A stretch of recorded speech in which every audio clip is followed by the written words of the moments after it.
Are you fascinated yet skeptical about the metaphysical, the mystical, and everything in between? Do you struggle to understand how to stay spiritual in a physical world that's constantly challenging you? What about the thought that you chose to experience this life and the lessons you go through? Well, this just might be the podcast you're looking for. Thank you for tuning in to Intuitive WTF Podcast. I'm Aaron Hart, intuitive reader, energy healer, and past life enthusiast, providing you a place to challenge, question, and maybe even laugh at my perspective and your own about the connection between the human, spiritual, and metaphysical journeys. So let's tune in.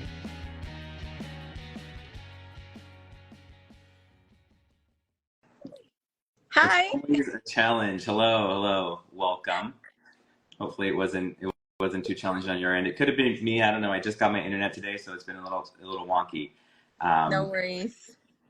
Perfect. Let me higher the volume or raise the volume really quick. All right, there we go. So just to do a quick intro. So today we have Carina, and actually I didn't confirm the proper pronunciation. Is it Ponce? Yes, Ponce. Okay.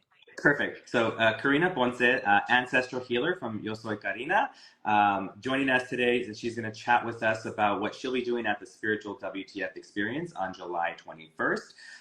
And we'll talk about her practice, talk about ancestral healing, talk about what she'll be doing on site. And then the title of her workshop is Journey to Wholeness, Ancestral Healing Experience. So welcome, Carina. Thank you so much for taking the time to join me today and chat about what you'll be doing. Oh, thank you so much, Aaron. Thank you for the invitation and for this beautiful platform and for the opportunity to invite others to join in this experience. So Well, thank you. You're welcome. Well, you're welcome, and thank you again. So my first question that I've always asked everyone, and that's my favorite question because I feel like I have them probably every week, if not almost every other day, it seems like. But so what was your WTF moment that helped you to realize that ancestral healing is what you want to do? This work is your practice is part of you, and you wanted to spread that love to everybody else. So.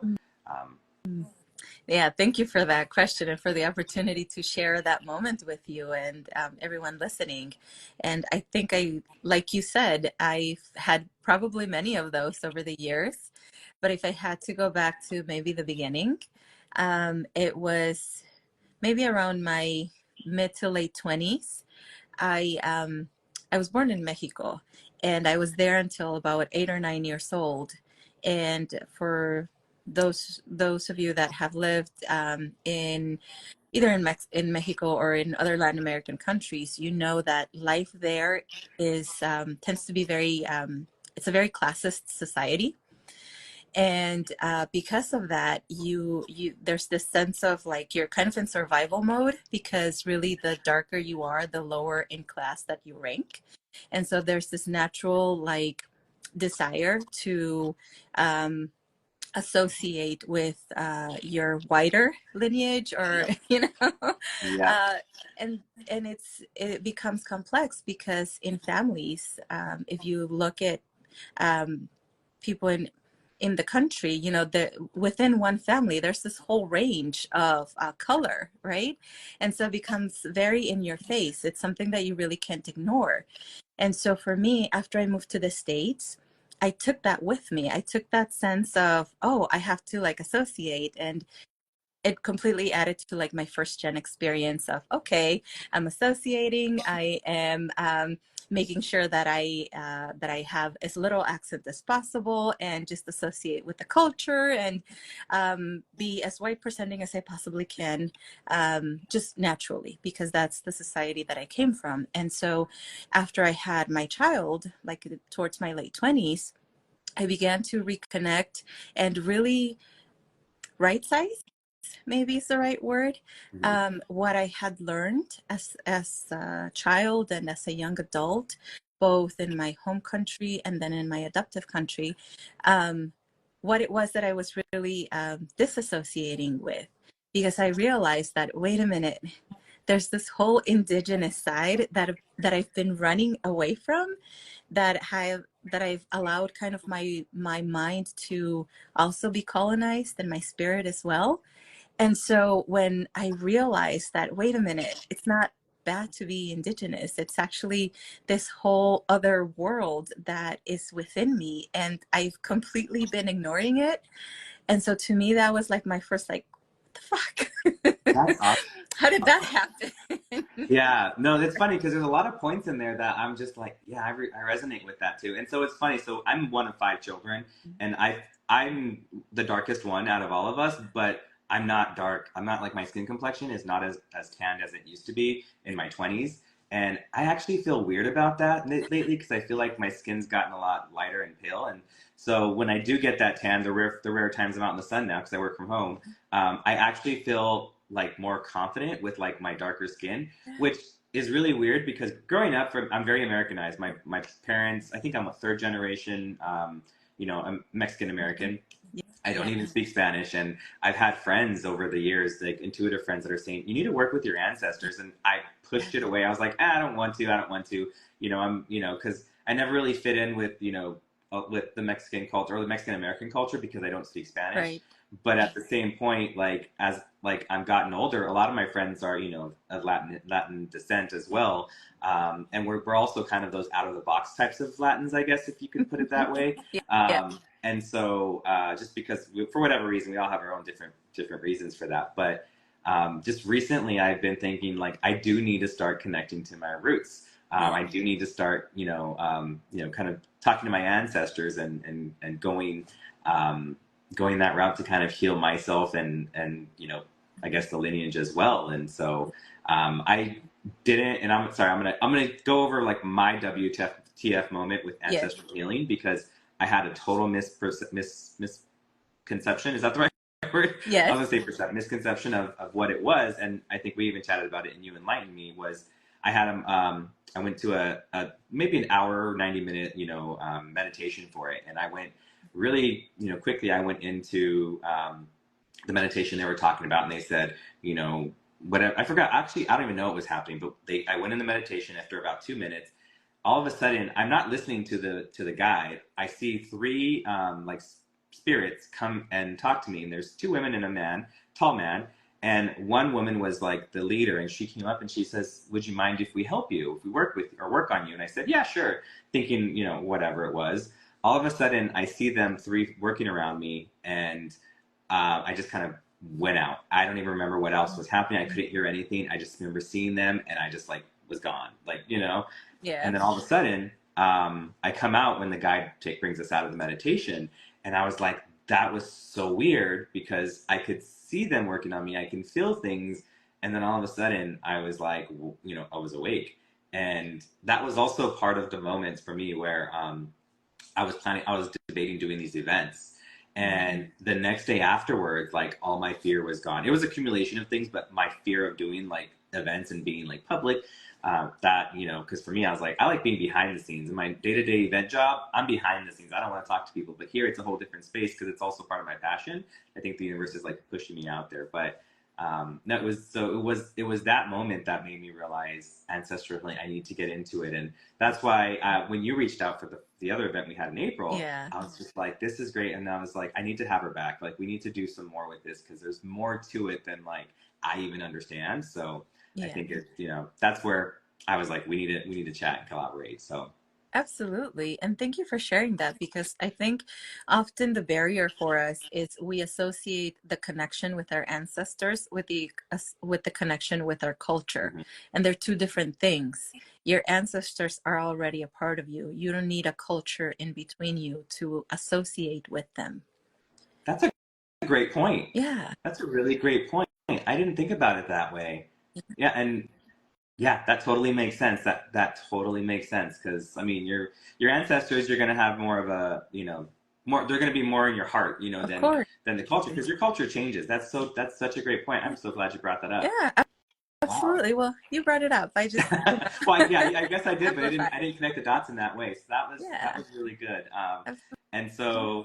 And I guess that's for one. My other thing I was going to ask you was like, what were like the benefits and we're kind of talking about like the personal growth involved with it, the benefits and the purpose of healing. So what's the most common reason why you would have somebody come to you for some ancestral healing? Well, typically the people that come to to me for ancestral healing are already aware that some of the stuff that they're hitting a wall against is not really like they're part of their necessarily their lived experience. It's typically someone that has already done some of their own healing work. Because when you start working on yourself, like I'm sure you've experienced, and that I'm sure like many of us have experienced, you heal in layers, right?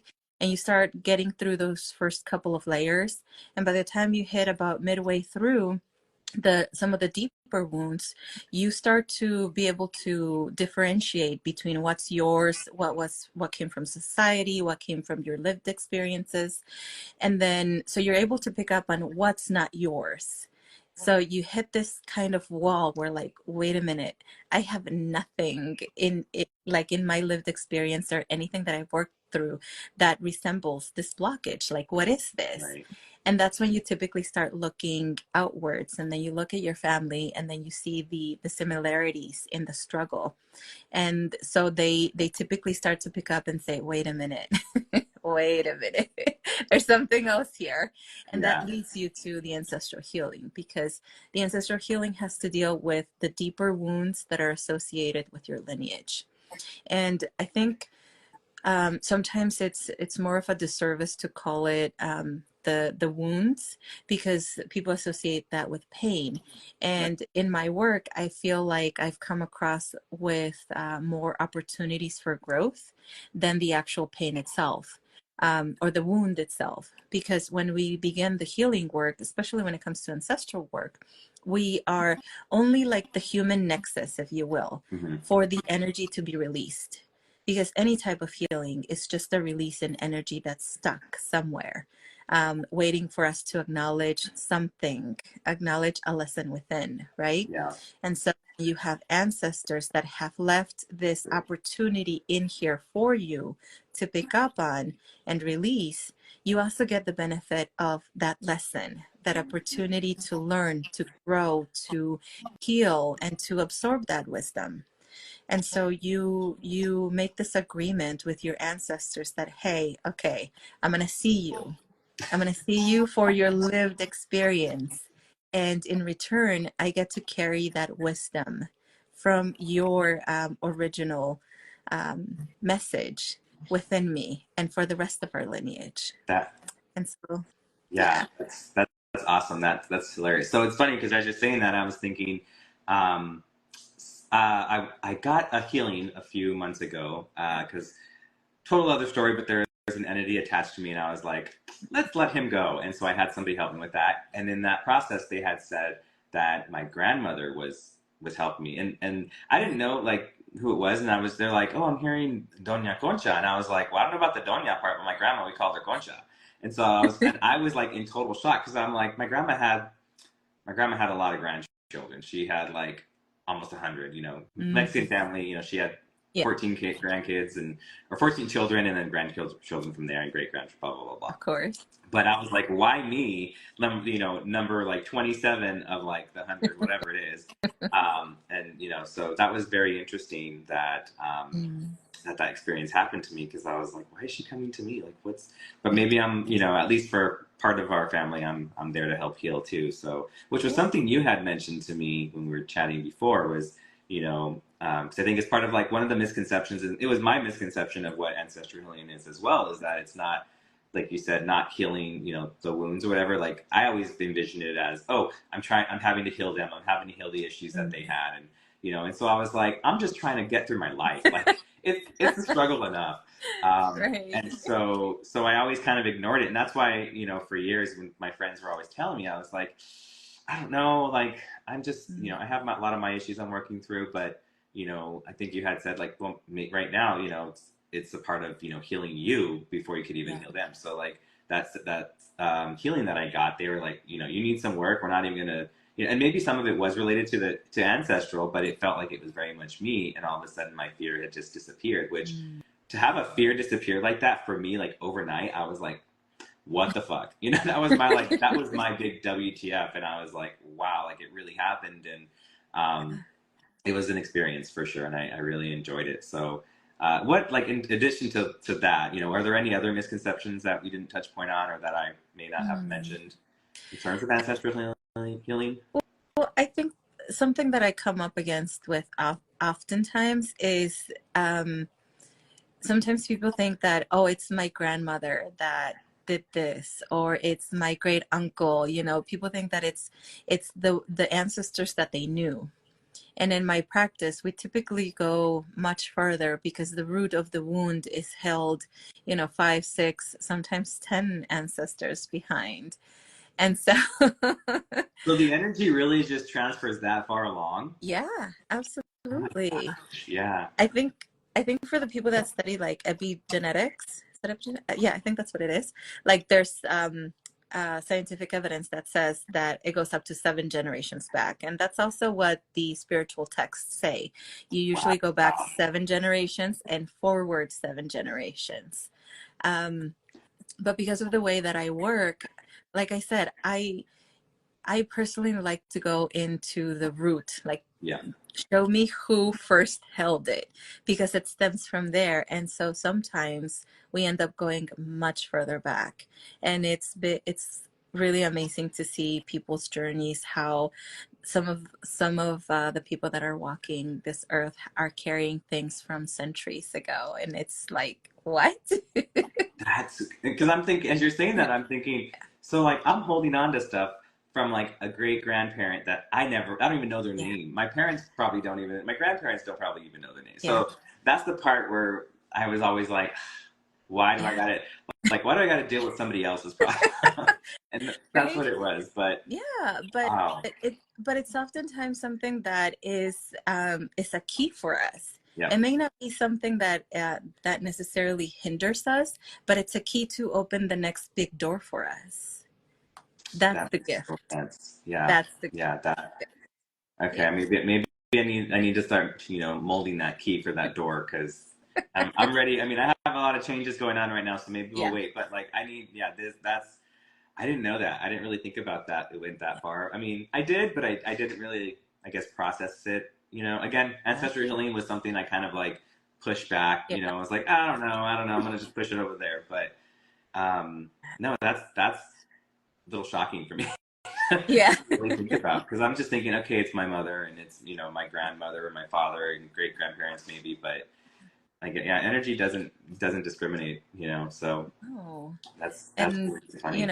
typically, like the people that you did know, the ancestors that you did know and that have transitioned, they probably carried that weight for you as well. And as they transition, that weight gets passed down, so it becomes heavier for the person holding it or the next in line. And so by releasing it, it's like, whew. For them, it's like a Yeah, oof. Or for us in general, for everybody, I guess. everyone. So actually, question on that one. So if like, let's say for example, my grandma was holding on to Yeah. something and she was passing it on. So like, being that there's like 80 grandchildren, does that like evenly get dispersed to them, or does it go to like one specific? Because that literally is what popped in my head when you asked it. Yeah. So it's not in the proportion that you would think, because it's in the proportion that each of you need it for your Ah, life forward. yeah, Remember, it's a key. yeah, It's a seed that's been planted within you, and it's up to you how much you want to water it, or if you want to release it, or if you want to tailor it, whichever way fits your needs. So it's in the capacity that, one, you're able to receive it, and two, that you're able to use it um, for your higher purpose, for your path, for your journey. So okay, does it that get makes sense. distributed? Absolutely. Yeah, no, that makes a lot of sense because well, the reason why I asked is I was like, I don't know any of my cousins that are into spirituality like this because a lot of us were raised Catholic, and Yeah. so I know a lot of them practice it and stuff. And I've had a few conversations with some cousins, and they're like, oh yeah, I believe in mediums and Yeah. whatever things like that, but I've never really gotten to like deep conversations. One, because I live in up in Northern California. All of my family's in like either Southern California or like out of state. So, Okay. so I'm Yeah. in the Bay Area with no family at all, and Huh. so like I don't really get to have conversations like that very often. So, but my brother it's a different story. Yeah. He's very much into all this stuff too. So there's Yeah. some interesting conversations with that. So maybe we share it at Yeah. least, very least.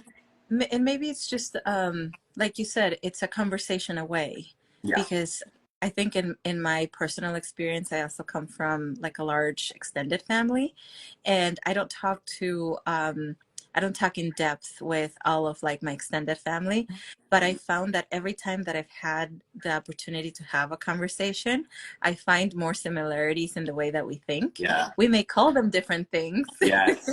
And some of them are still maybe using the veil of religion in order to express, you know, what it is that is within them. But I understand the subtleties. And so there's always that connection. I'm like, oh, I'm really not the only one. Yeah. But Yeah, no, and I'll listen conversation to away. words.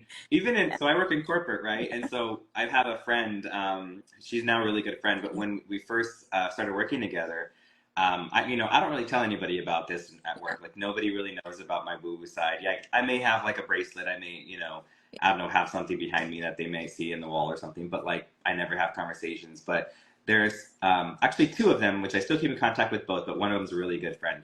And she was saying something one day. She's like, "Oh my God, the energy of this is draining me," or "that person's energy feels bad." And I was just thinking, Wait.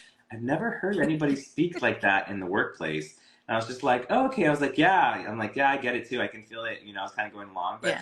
I was more so like, "What is she talking about?" Turns out she's, very open to this, and she's very empathic. She feels things. She feels stuff. And even from me sending her a text, she's like, "What's going on? I can feel you're stressed." Like just last week in my move, she's like, "Oh my God, I'm exhausted for you. You haven't done anything, have you?" And I was like, "Oh, I haven't." I had 2 boxes packed at that time, but Yeah. so that's a very good point. You got to like figure out the wording, and I do the same thing with family. I don't go up, I don't really start talking about things because they're very, at least my immediate family, is very much into religion, with the exception of my brother. So yeah, Yeah. but so what, I do have one question. So like in terms of like the practice of ancestral healing, what is that done? Is it like a ritual? Are there meditations that we do? How does somebody like heal or connect to their ancestors? Ooh, excuse me. Something. There's many ways. Yeah. There's always going to be many paths available to you. And I think it was interesting because now we're talking about, or just a minute ago, you were mentioning religion a lot. And I think that's what is making me cough a little They're bit. probably like, watch out, or let's clear that. Let's clear that. But healing happens in the way that you need it to happen. And so if whoever it is that is listening to this and is resonating, that is struggling, I feel like it's someone struggling with religion right now. Ooh, and maybe their voice is being really cut off because of it. Just know that if you need it to happen in prayer, it will happen in prayer. Oh, ooh, I love that. Ooh, there we go. So yes, for whoever that is, just know that if you need it to happen in prayer, it will happen in prayer. Not And for me, is it? no. I feel like this is probably someone that's not necessarily watching in real time. For them, that's perfect. Yeah. That's good. Yeah, but for me in my practice, I work with energy, and so I clear, or the way that it happens with if I'm guiding you is through the release of energy. And so I do use a meditation that is very much guided by your ancestors, whoever's stepping forward. So I serve as a channel for your ancestors to speak to you and to share their experience. And because oftentimes they just want to be seen, they need that acknowledgement and that witnessing of their life's experience.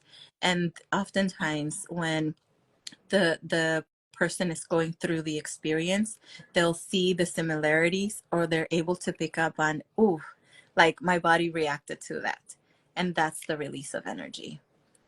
So yeah, so it happens in many ways. And like you said, for you, it happened like in a sound bath, right?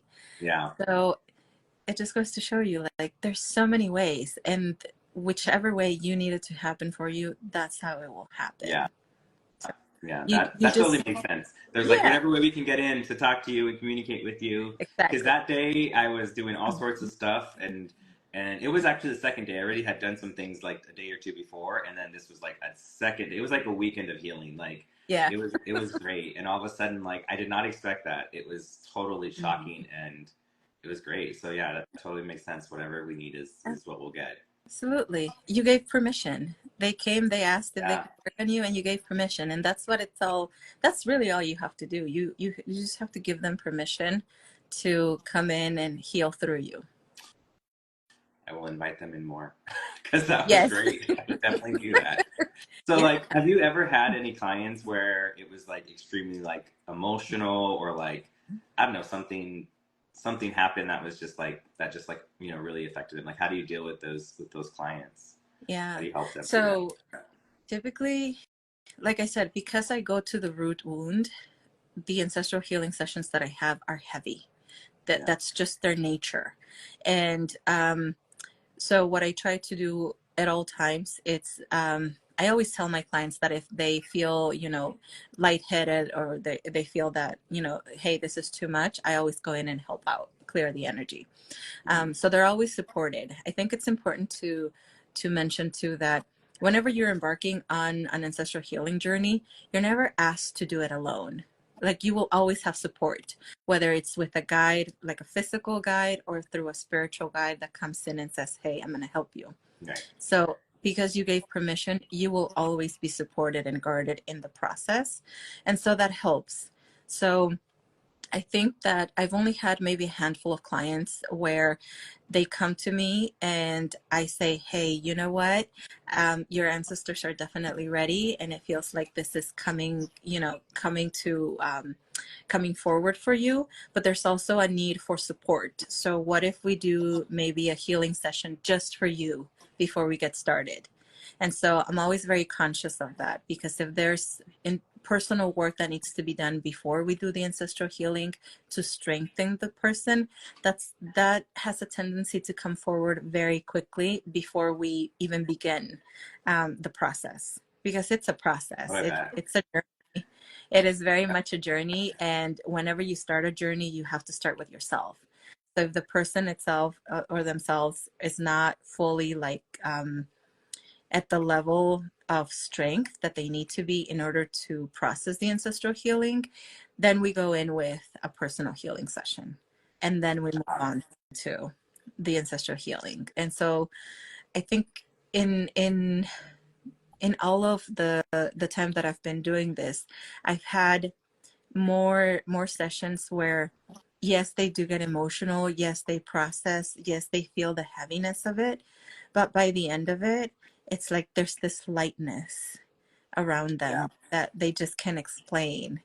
And that feeling itself, it's that first moment when your body, because you come back into your body after every session, so it's your body acknowledging that there's no longer a weight within it that was carrying it down. Mm-hmm. And so there's no like substitute, there's nothing that like quite compares to that. So it's very these are powerful moments, very powerful healings. That's awesome. Yeah.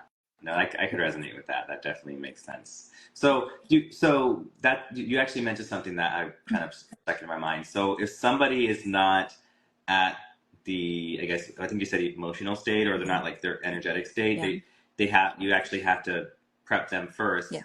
at a physical level or energetic level or I should say what at their level, human level, Yeah. versus the ancestor first. Yes. So does that mean that I was not ready to receive ancestral healing until that moment? My body was not prepared, possibly. Probably. That's Yeah. Oh, pretty okay. interesting. They're Oh. like, yeah, he has all sorts of problems now. No, not like that. It was more like the moment you said it, like they showed me a few physical things going on with you at the moment. Oh, And so physical readiness is important. Like, I'm not a doctor, nor do I advocate for, right, anything right. Yeah. medical related, but I do see the energy of like wounds inside, like physical wounds. Mm-hmm. And so if I pick up on someone going through something internal, then I'm going to recommend that they go see a doctor first, that they have something checked out, and we can also work on it energetically if it needs to, because the body, what is that book called? The body keeps the score. I have that in my Amazon that I've been wanting to purchase, but I haven't purchased it because I know I won't read it yet. Yeah, I Okay. have that list, and I just looked at that yesterday. So this is your sign. Okay, okay. Go get that book. Yeah, so your body does have to be uh, ready to process all of that energy, because it is a lot of energy. Yeah. And we are all made of energy. So if you're going to open a portal that is going to shift quite a bit within you, then your body needs to be physically able to handle that. And so I do a quick body scan before That, before I start, but yeah. yeah, that's Yeah. awesome. That is so awesome. It's funny that you're mentioning that. But yeah, oh yeah, I know I hold, and I hold a lot in my stomach, I know. So that's like 100% on point with that one. That's why I was like, ooh, hold on. Yeah. So that's telling me I need to do some work right there. That was really funny. Yeah. Oh, there's Uh, definitely, there's a sense of like some fears that need to be addressed. yes, yeah, yeah, that totally makes sense. Um, okay, I'll think about that. We can chat later. Yeah, um, of course. cool. So then, and do most of your clients like come in expecting like that it's going to be so deep? Do they just, or do they think, oh, you're just going to like maybe clear some things and then they're going to get to move on? Do they expect that there's no work involved? No, no, no. So when they're working with me, it doesn't always apply like Yeah. this, but with me, we typically have a session, like a compatibility session, where I take the time to explain to them what the process is. Um, I share with them how they can best prepare for it. And that's when I usually first connect with their energies, with their permission. And that's when we identify how many ancestors are coming. So we know beforehand how many sessions we're going to have. We know how long they're going to be. I kind of get a gist of what areas we'll be working with, and so they know everything up front. It's never like, oh, surprise. Right. And so they're aware that it's going to be energetically heavy. They know that after our session they need to rest, they need to let their bodies process and integrate the healing and the energy work that was done through them. And so there's a lot of care that goes around working with me. That's something that I'm very passionate about, is ensuring that they feel like they are being supported, because if they're guided to work with me, then I'm their guide. Right. I'm their connection that is helping facilitate this process for them. And so I take a lot of time and care in making sure that they're fully aware of everything that will happen. And then there's always a follow-up. There's always like, hey, if a day or two goes by and you still feel the heaviness of the energy, then you call me and we clear it out. Like there, the what I said earlier about you always being supported when you come into the process, that's part of it. So there's pre and after care that goes on with working with me, and hopefully with everyone that you work with. Yeah. Oh But yeah. That yeah. usually is, and I mean whether I always do it or not is a different story. But Yeah. but no, I'm aware of that. Yeah, because it could be pretty intense, and I've had moments too where like the next couple of days I was just exhausted. So it's always wise to kind of follow the instructions at the very least. Um, Absolutely. yeah, that's pretty. Oh my God, there was something I was going to ask with what you just said, and I think I lost it. I can't remember what Hmm. it was. Yeah, I lost that question, but that's fine. Okay. Um, perfect. Okay, great. And so, have you ever? I don't know if I asked this, but have you ever had somebody just start bawling and Oh like yeah. shedding the tears and stuff? Yeah. Most of my sessions have some tears involved, and I always encourage them, because that's the physical way of releasing Yeah. energy. That's the easiest way that your body's going to release the energy, to release the emotion. And so I always encourage for whenever, whether it's an ancestral healing session or any type of healing session, to feel the emotion. Hmm. And if that brings up tears, if that brings up sometimes, like when you do breath work, your body goes through the heaviness of the emotion, and then you start screaming or you start shaking. And so all of those are outward expressions of what's being released.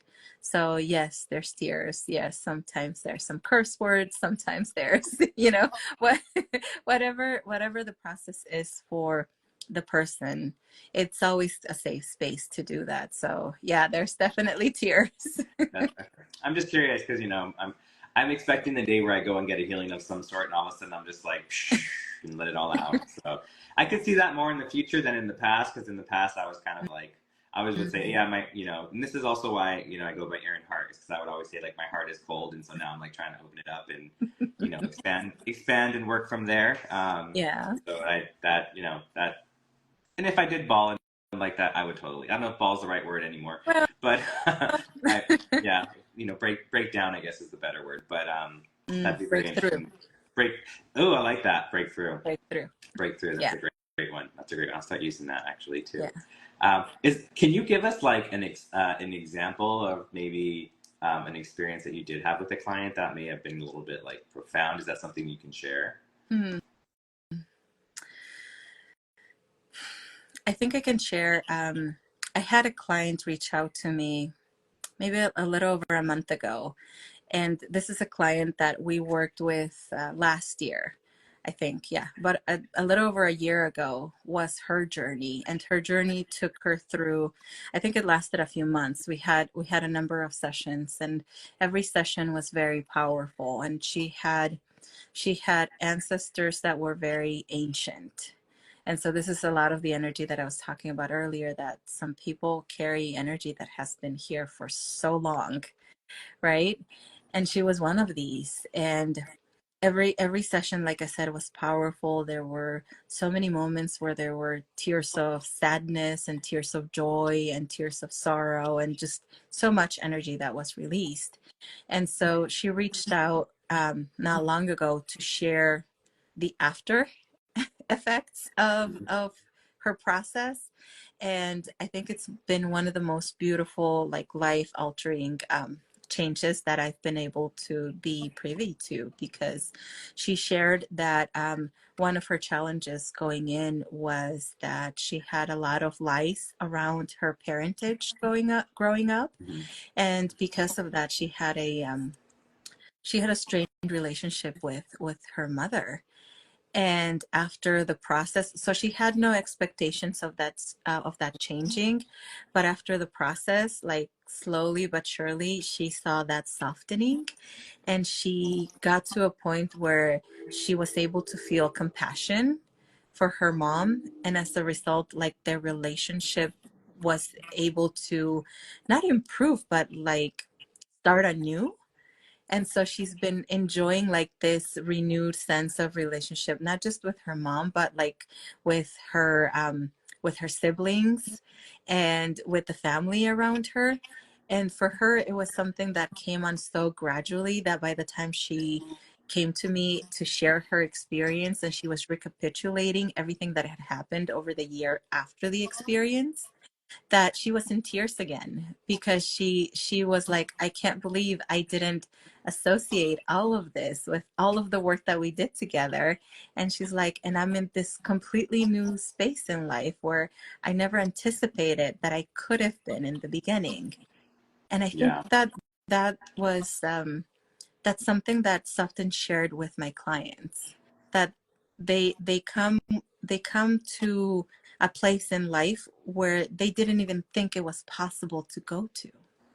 And so that's why I say that these are keys that you are being given when you work with your ancestors. They're giving you keys to places that you didn't know you were going to have access to. That is amazing. That's okay. If you actually, so that actually is a lot of information. It's like um, I don't want to say it's like eye opening, but it reminds me of a session that I had that kind of opened my eyes with my mom years ago, and it was a like a realization Mm-hmm. mentally, but also I physically felt like Yeah. energy go, and I remember I was just sitting there and I was just like. I was just like, whoa, because I felt the rush, and it was something as simple as like as like understanding that, like, as a child, my mom was growing up, because my mom had me probably 32, and I was the youngest of like five, Wow. so realizing that, okay, she's learning how to live life at the same time trying to raise these little rugrats that are running around. And I gave two shits as a kid anyway. I was probably like, a big headache, but because Yeah. if I wanted to do something, I was going to do it no matter what anybody said, no matter what the repercussions are. So very different from how I grew up as an adult. So maybe there's some things in there too, but Yeah.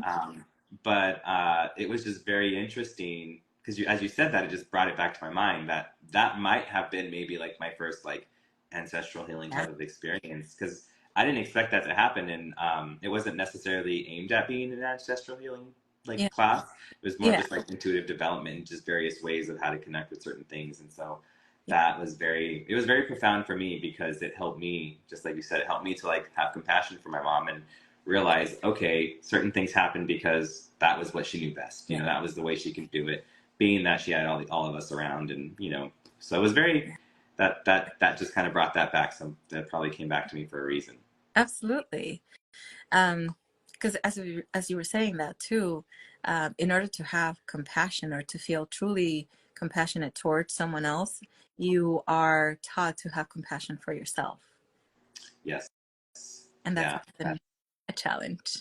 That is, and I need to have that a little bit more, but that definitely makes a lot of sense and stuff like that. So lots of merit on that one. A good point. Absolutely.